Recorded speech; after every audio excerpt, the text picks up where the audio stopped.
پڑھ لا الہ الا اللہ، پڑھ لا الہ الا اللہ۔ اور ایک دوسری بات کہ محبت کے دو انداز، ایک ہے نفسانی شیطانی محبت، یہ تو حرام، انسان کے لیے دنیا اور آخرت کا نقصان، اور ایک ہے جائز محبتیں۔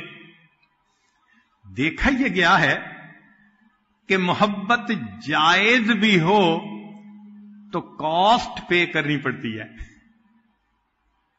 محبت جائز بھی ہو تو اس کی قیمت چکانی پڑ جاتی ہے۔ ذرا غور کیجئے، آدم علیہ السلام کو حابیل سے محبت تھی، قابیل نے اس بیٹے کو قتل کر دیا۔ نوح علیہ السلام کو بیٹے سے محبت تھی، آنکھوں کے سامنے پانی میں ڈبو دیا۔ ابراہیم علیہ السلام کو اسماعیل علیہ السلام سے محبت تھی، گلے پہ چھری پھیرنے کا حکم ہو گیا۔ نبی علیہ السلام کو حسین اللہ عنہ سے محبت تھی، اللہ رب العزت نے سیدنا حسین اللہ عنہ کو دیکھو کیسے شہادت عطا فرما دی۔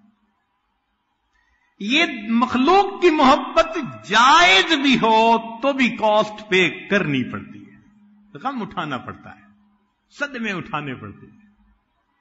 معلوم یہ ہوتا ہے کہ اللہ تعالی چاہتے ہیں کہ بس محبت ہو تو صرف میری ہو، مخلوق کے ساتھ میری نسبت سے محبت ہو،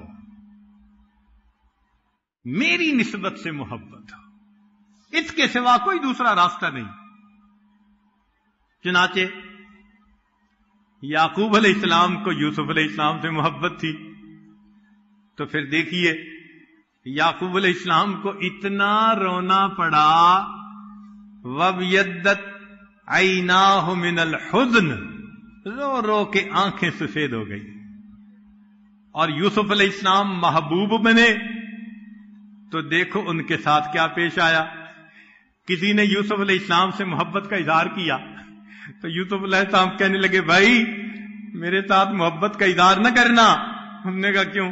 کہنے لگے ابو نے کیا تھا تو کنویں میں جانا پڑا، زلیخا نے کیا تھا تو جیل میں جانا پڑا، خدا کے واسطے محبت کا اظہار نہ کرنا۔